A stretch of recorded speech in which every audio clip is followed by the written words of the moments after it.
Some good news in the sport, and 3 days ago he was a hero, a striker whose goal sealed Al Ahly's Champions League victory. But a four-finger salute has cost Ahmed Zaher clearly, and now he's out in the cold, not just with Al Ahly but with the Pharaohs as well. The Ministry of Sport has banned him from representing Egypt for 2 years.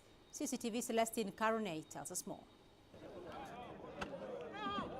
Many Egyptian footballers dream of playing for Al Ahly, the country's most successful club. But Ahmed Abdel Zaher's 2 years there have ended in a nightmare.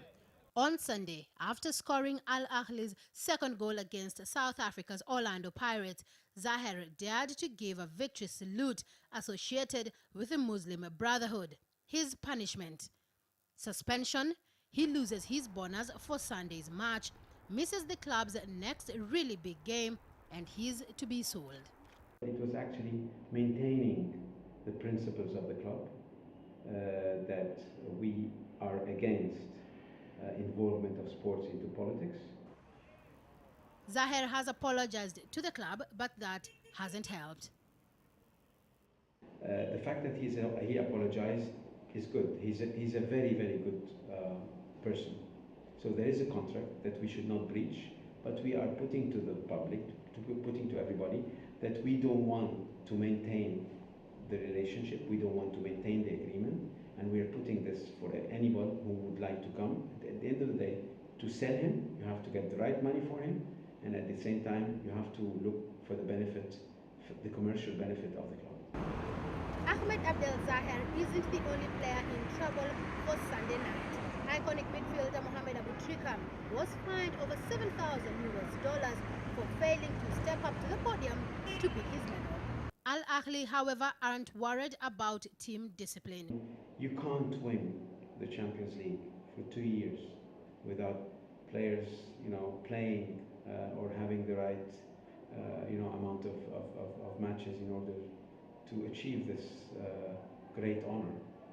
And you don't tell me that there's indiscipline. There's great discipline. Al Ahly reached the FIFA Club World Cup for a 5th time with a victory. Zaher's forced absence shows it's staying true to its principles, even if it means dropping a good player. Celestine Caronet, CCTV, Cairo. While the World Conference on Doping in Sports is underway in Johannesburg, and in an exclusive interview with CCTV News, the president of the Kenyan Olympic Committee, Kipchoge Keino, says the task force investigating claims of doping in the country will be independent and will satisfy WADA's demands. Despite the delay in setting up the inquiry, Keino says the country has nothing to hide and is sure Kenyan athletes are clean. Dan Williams tells us more. The front line in the fight against dopers and cheating. In this room, the key people tasked with keeping sport clean as the World Conference on Doping in Sport officially began in Johannesburg. The new IOC president, Thomas Bach, was here to lend his support to the anti-doping movement. His message to all athletes was clear. What we need is the greatest possible deterrence.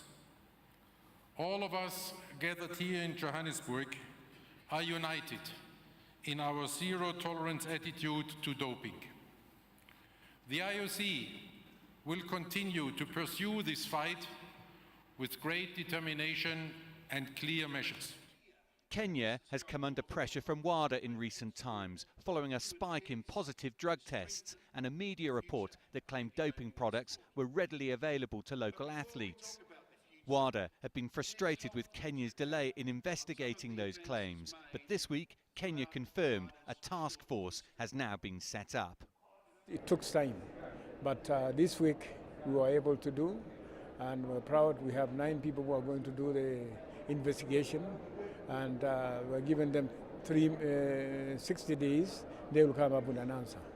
And we are proud that we want to know and fair play for our own athletes. Those people are independent people, and they are going to give us all the answer and investigation for our Kenyan athletes.